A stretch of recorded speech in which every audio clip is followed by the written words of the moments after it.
Um, Glenn, you know I love you. Thank you for engaging.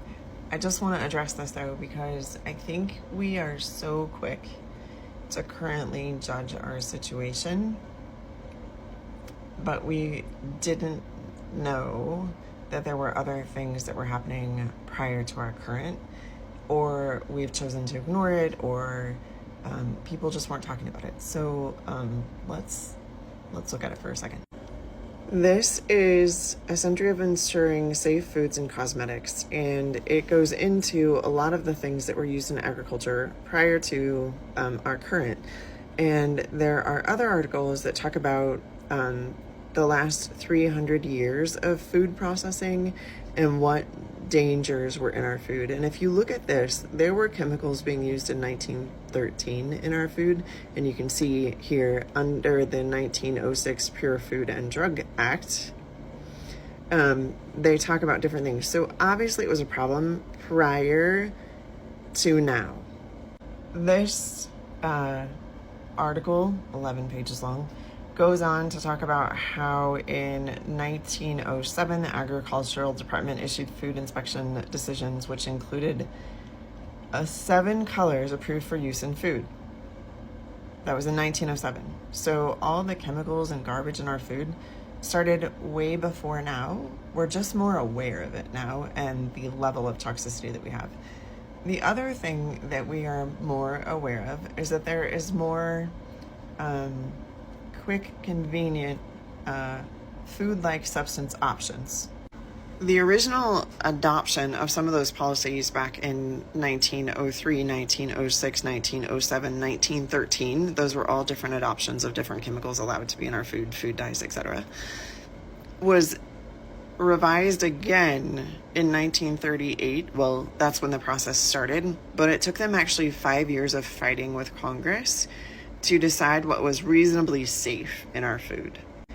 In 1950, they re-looked at food additives and food coloring. In 1979, they put in an Infant Formula Act because they didn't want poison in infant formula.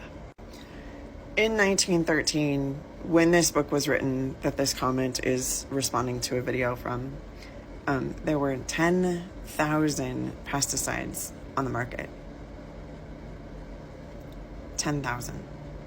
And if you don't think any of those were toxic enough to cause things like cancer, etc., go look at what DDT did to humans. If you don't want to take the time to do the research, you can go find this appendix. It's a history of pesticide regulation in California, and it does go back pretty far, but the first pesticide laws passed in 1901. So again, pesticide use on foods. Talks about some of the dangers of those pesticides and what we know now. The truth is, you still have choices. You still have abilities. And I was on a live the other night where someone said, I don't have time to cook. I work a full-time job.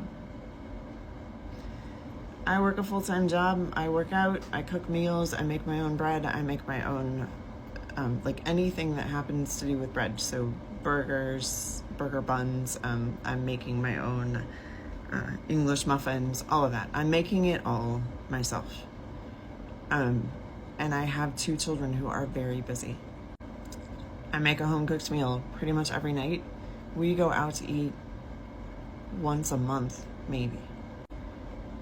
We don't buy a ton of crackers or that kind of stuff, and you've seen my lives where I talk about using, even if you're using something that's a store-bought food, it has as minimal ingredients as possible. So like the pasta sauce that I choose to get is organic.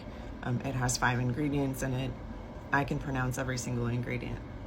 The peanut butter that I get has peanuts and peanut oil, and it is organic. The almond butter that I get has almonds and almond oil. That's it.